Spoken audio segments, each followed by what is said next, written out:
Voilà, bonjour à tous. Aujourd'hui, on va poursuivre le travail en littérature qu'on a commencé la semaine dernière. Voilà, je vous rappelle le nom de l'histoire. Ça s'appelle Les souris à l'envers. Donc la semaine dernière, vous deviez lire l'extrait numéro 1 que je vous ai remis là sous vos yeux. Et vous deviez répondre aussi à une petite question qui était juste en bas. Voilà. Donc on vous demandait en fait de répondre à une chose qui se passait à la fin du texte. On vous demandait Monsieur Labon fait une chose surprenante. Laquelle? Donc, quelle est cette chose? C'était assez simple, là. Il suffisait vraiment de relire l'histoire et vraiment de relire voilà, le dernier passage qui se trouvait ici. Et puis on voyait rapidement qu'en fait la chose surprenante c'était que Monsieur Labon il allait coller des pièges à souris, des souricières au plafond. Voilà, et ça les enfants c'est très bizarre parce que normalement si on a des souris dans la maison et qu'on essaye d'attraper les souris avec des souricières, on va pas coller du tout les souricières au plafond. On va éventuellement les mettre sous un meuble, à la cave si c'est à la cave qu'il y a des souris, mais pas sur un plafond. Donc voilà la chose qui est très très bizarre. Alors maintenant aujourd'hui on va essayer de savoir pourquoi monsieur Labon il fait ça. Donc je vous propose le texte numéro 2. Alors, comme d'habitude je vous invite à le lire 2-3 fois dans votre tête, d'essayer de comprendre chaque paragraphe, de voir quel personnage il y a, quelles émotions, quelles sont les actions qu'on va trouver dans tout cela. Vous pouvez mettre pause pour le faire.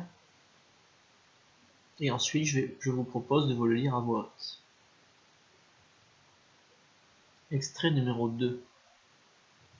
Cette nuit-là, quand les souris sortent de leur trou et voient les souricières en plafond, elles croient une bonne blague.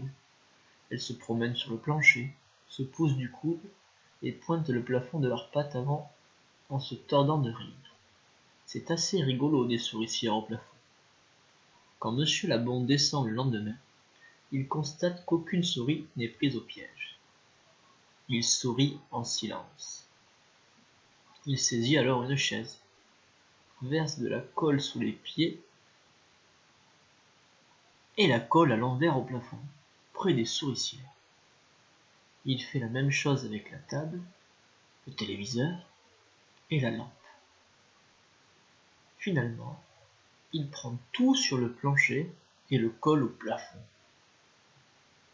Il ajoute un petit tapis. Voilà un extrait numéro 2 plutôt court, mais où il se passe pas mal de choses. Pas de nouveaux personnages, vous voyez, dans cet extrait, toujours donc Monsieur Labon et les souris.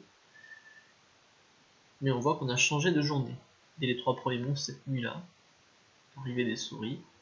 Deuxième paragraphe, Monsieur Labon, le lendemain. Donc, effectivement, il est passé un petit peu de temps. Je vous propose les questions suivantes pour cet extrait numéro 2.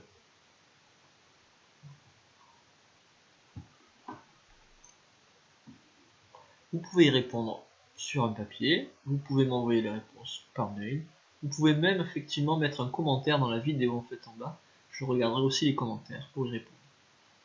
Le deuxième jour, Monsieur Labon sourit en silence. Pour quelle raison, à ton avis? Donc là, vous avez 3 possibilités. Il est heureux parce qu'il croit que les souris ont quitté sa maison. Il est soulagé de ne pas trouver de souris mortes. Il est content de constater que son plan se déroule comme prévu. Vous choisissez la bonne réponse. Et enfin, une deuxième question. Pourrais-tu décrire le plancher du salon de Monsieur Labon à la fin du deuxième jour? À la fin du deuxième jour, qu'est-ce qu'on trouve sur le plancher de Monsieur Labon? Enfin, du plancher.